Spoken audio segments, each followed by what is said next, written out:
Hi நண்பர்களே, welcome to our channel. சரி வாங்க நம்ம இன்னைக்கு ஸ்ட்ரைட்டாக வீடியோக்கே போகலாம். நீங்கள் நம்ம பார்க்க போது நம்ம டெய்லி லைஃப்பில் நடக்கிற ஒரு விஷயம் தான். நம்ம கையில் இருக்கிற காயின்ஸ்லாம் இருக்குங்களா, அந்த காயின்ஸ்லாம் பார்த்தீங்கன்னா சிம்பிள்ஸ் நிறையா இருக்குது. அதே மாதிரி சிம்பிள்ஸ்க்கான அர்த்தமும் இருக்குது. அதை இந்த வீடியோவில் பார்க்கலாம். ஸ்கிப் பண்ணாமல் ஃபுல்லாகவே பாருங்கள். கண்டிப்பாக தெரிஞ்சுக்க வேண்டிய விஷயம்.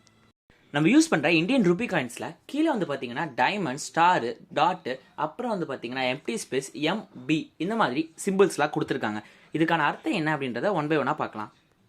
ஃபர்ஸ்ட் இந்த சிம்பிள் எதுக்கு போடுறாங்க அப்படின்னா, இது வந்து எங்கே மின்ட் பண்ணுறாங்க அப்படின்றதுக்கான அர்த்தம். மின்ட் அப்படின்னா எங்கே வந்து தயாரிக்கிறாங்க, காயின்ஸ் அச்சடிப்பாங்கல்ல, அது வந்து எங்கே தயாரிக்கிறாங்க அப்படின்றதுக்கான அர்த்தம் தான் இந்த சிம்பிள்ஸ்.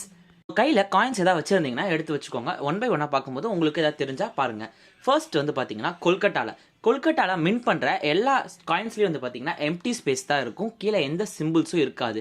எங்கே பார்க்கணும் அப்படின்னா இயருக்கு கீழே பார்க்கணும். ஒரு சில காயின்ஸில் முன்னாடி கொடுத்துருப்பாங்க, ஒரு சில காயின்ஸில் பின்னாடி கொடுத்துருப்பாங்க. இது வந்து பார்த்தீங்கன்னா 1757 தான் எடுத்து வந்திருக்காங்க. ஏன் அங்கே சிம்பிள் எதுவும் இல்லை அப்படின்னா, அதுதான் இந்தியாவிலே ஃபர்ஸ்ட் அச்சடிக்கிற இடம், அதாவது ஃபர்ஸ்ட் மின் ஸ்டேஷன் அப்படின்னு சொல்கிறாங்க. செகண்ட் ஒன் பார்த்தீங்கன்னா மும்பையில் அச்சடிக்கிற இடம். மும்பையில் காசு அச்சடிக்கிறாங்க தெரியுமா, அந்த இடம் வந்து பார்த்தீங்கன்னா 1829 தான் ஓப்பன் பண்ணிருக்காங்க. இதுதான் செகண்ட் இந்தியாவில். இங்கே வந்து பார்த்தீங்கன்னா 3 டிஃப்ரெண்ட் மார்க்ஸ் இருக்குது. ஃபர்ஸ்ட் ஒன் நம்ம நார்மலாக யூஸ் பண்ணுற காயின்ஸை சீக்கிரம் பார்த்தா தெரியும், டைமண்ட் இருக்கும். செகண்ட் ஒன் பார்த்தீங்கன்னா பி, தேர்ட் ஒன் எம். இந்த மாதிரி 3 வகையில் இங்கே இந்த காயின் ஸ்டேஷனில் பண்ணுறாங்க.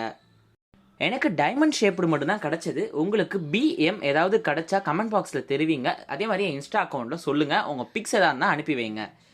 1996க்கு அப்புறம் வந்த எல்லா காயின்ஸ்லேயும் வந்து பார்த்தீங்கன்னா எம்ன்ற எழுத்து போட்டிருக்காங்க அப்படின்னு சொல்கிறாங்க. நான் இது வரைக்கும் அந்த காயின்ஸ் பார்க்கல. எதாவது தெரிஞ்சால் மறக்காமல் அனுப்புங்க. தேர்ட் ஒன் பார்த்தீங்கன்னா ஹைதராபாத்தில் அச்சடிக்கிற இடம். இந்த ஹைதராபாத்தில் அச்சடிக்கிற இடம் பார்த்தீங்கன்னா 1903 ஓப்பன் பண்ணியிருக்காங்க கவர்மெண்ட்டால். அடுத்து இங்கே அச்சடிக்கிற எல்லா காயின்ஸ்லேயும் வந்து பார்த்தீங்கன்னா 5 பாயிண்ட் ஸ்டார் அப்படின்றாங்க.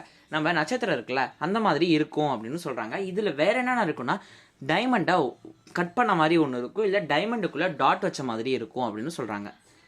லாஸ்ட் ஒன் பார்த்தீங்கன்னா நோய்டா மின் ஸ்டேஷன், அதாவது நோய்டாவில் இருக்கிற அச்சடிக்கிற இடம். இங்கே வந்து பார்த்தீங்கன்னா அச்சடிக்கிற எல்லா காயின்ஸ்லையும் டாட் வச்ச மாதிரி தான் வருது அப்படின்னு சொல்கிறாங்க. நான் எனக்கு தெரிஞ்ச பிக்ஸ் தான் ஆட் பண்ணியிருக்கேன். கண்டிப்பாக மறக்காமல் அப்படியே பார்த்துட்டே வாங்க.